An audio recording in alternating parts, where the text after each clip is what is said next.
আপনি যখন ফ্রিজ কিনবেন, ফ্রিজের সঙ্গে আপনাকে ডিসকাউন্ট দেওয়া হবে, অথবা ফ্রিজের সঙ্গে অন্য একটা জিনিস ফ্রি দেওয়া হবে, অথবা অনেক সময় দেখা যায় একটা কিনলে দুইটা ফ্রি।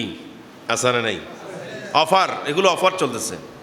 অফার শেষ, ওখান থেকে স্পেশাল পাওয়া শেষ, তখন আপনি ওই মূল জিনিসটা টাকা দিয়েছেন, আপনাকে ফ্রিজটা দিবে। রমাদানুল মুবারকের মাসের মধ্যে আপনি ইবাদত করবেন সিঙ্গেল, ইবাদত করবেন সিঙ্গেল, কিন্তু সওয়াব পাবেন এর 700 গুণ বেশি।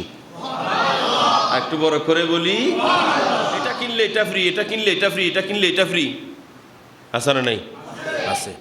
ওখানে অনেক শোরুমের মধ্যে মোটরসাইকেল একটা শু দিয়ে রাখে, হ্যাঁ, কুপন ফেললে এখানে কী পাবে? মোটরসাইকেল পাবে। বাজার সাজার করে যখন বের হচ্ছেন, তখন দোকানদারকে বললেন, ভাই আমি তো বাজার করেছি, এখন কুপন দিবেন না? বলেছেন, না, আপনাকে তো কুপন দেওয়া হবে না। কেন? তাহলে বাইরে যে লিখলেন কুপন দিবেন, কুপনগুলো ফেলার পরে কুপন জিতলে আপনি আমাকে মোটর সাইকেল দিবেন, আমি সেজন্যই তো দৌড় দিয়ে সেখান থেকে মার্কেটিং করেছি, বাজার করেছি। বলে যে হ্যাঁ, সেটা তো অবশ্যই সত্য কথা, কিন্তু নিচে একটা লেখা আছে শর্ত প্রযোজ্য। এখন শর্তের মধ্যে লেখা আছে, শর্ত কি? শর্ত হলো আপনাকে 1000-এর উপরে মার্কেটিং করতে হবে, তারপর আপনি কুপন পাবেন। ঠিক তেমনি করে এই রমাদানুল মুবারকের মাস আপনার সমস্ত গুনাহগুলো ধুয়ে মুছে সাফ করে দেবে। আপনার 12টি মাসের গুনাহগুলো ধুয়ে মুছে সাফ করে দেবে। আপনার এই মুখের গন্ধগুলো খুলুফু ফামিস সায়েমে আতিয়াবুন ইনদাল্লাহি মির রিহিল মিস্ক, আপনার মুখের গন্ধগুলো আল্লাহর কাছে মাসকাম্বরের চাইতেও বেশি সুগন্ধ হবে।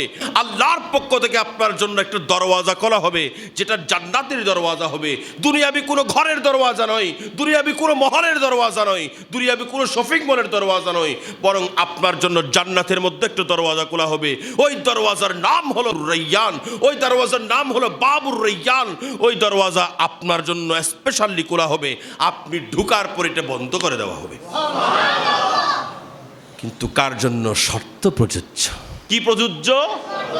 শর্ত প্রযোজ্য। এখন প্রশ্ন হলো, হুজুর শর্তটা কি? শর্ত এটা হচ্ছে সবচেয়ে গুরুত্বপূর্ণ বিষয়।